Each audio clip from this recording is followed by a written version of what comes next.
இன்னைக்கு எங்க வீட்டுக்காரர் வேலைக்கு போயிட்டு இந்த மீன் தான் எடுத்துட்டு வந்திருந்தாரு. இந்த மீன்ல ஒரே ஒரு மீன் வந்து பாறை. அது நெறைய பேருக்கு தெரியும். மத்த 2 மீன பத்தி தான் இந்த வீடியோல பார்க்க போறோம். இன்னைக்கு பிடிச்ச மீன் எல்லாமே கொஞ்சம் ரேரா கிடைக்கக்கூடிய மீனு தான். இந்த 2 மீனு பேரு வந்து தேந்தல்ன்னு நாங்க எங்க ஊர்ல சொல்லுவோம். இப்போ நான் பாறை மீன தனியா எடுத்து வச்சுர்றேன். இந்த மீனு பேரு தான் தேந்தலு. இந்த மீன் வந்து எங்க ஊர்ல அதிகமா விலை போக மாட்டேன்து. ஆனா சாப்பிட்டு பார்த்தா டேஸ்ட் அவ்ளோ சூப்பரா இருக்கு. காரணம் என்னன்னு கேட்கும்போது, இது பார்க்கறதுக்கு ஜிலேபி மாதிரியே இருக்கிறதால நெறைய பேர் வாங்க மாட்டேங்கிறாங்க. இது ஜிலேபி நெனச்சுக்கிட்டு அப்படின்னு சொல்றாங்க. ஆனா இது ஜிலேபி கிடையாது. இதோட செதில் எல்லாமே ரொம்ப ஹார்டா இருக்கும்.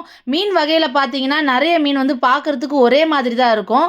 மீன் விக்கிறவங்கள்ல சில பேர் வந்து சூர மீன வஞ்சரம் சொல்லிட்டு விக்கிறாங்க. அதே மாரி ஆக்காம்பாரியும் வஞ்சரம் சொல்லிட்டு விக்கிறாங்க. அதனால நெறைய பேருக்கு அதாவது ரெகுலரா வாங்குறவங்களுக்கு மீன பத்தி தெரியும். புதுசா வாங்குறவங்களுக்கு அத பத்தி தெரிய மாட்டேன்து. இது வந்து உண்மையிலேயே ஹார்டா இருந்தாலும், மீன் உள்ள அவ்ளோ சாஃப்ட்டா இருக்கும். கண்டிப்பா வாங்கி சாப்பிட்டு பாருங்க. நம்ம சேனல்லயே சில வீடியோக்கள்ல மீனெல்லாம் பார்த்துட்டு, இது வந்து ஜிலேபி மீனுன்னு சொல்லிட்டு, வேற மீனெல்லாம் ஜிலேபி ஜிலேபின்னு சொல்லிக்கிட்டு இருந்தாங்க. ஏன்னா நெறைய பேருக்கு தெரிய மாட்டேன்து. எல்லாமே பார்க்கறதுக்கு ஒரே மாரி இருக்குதுன்றதால, எல்லாமே ஜிலேபி வகைய சார்ந்ததுன்னு சொல்லிட்டு, நெறைய பேர் வாங்க மாட்டேன்றாங்க. இந்த மீன் உண்மையிலேயே அவ்ளோ டேஸ்ட்டா இருந்ததுங்க. மேல செதில் மட்டும் தான் ஹார்டா இருக்கும். உள்ள சதை எல்லாமே ரொம்ப சாஃப்ட்டா சூப்பரா இருந்தது சாப்பிடுறதுக்கே.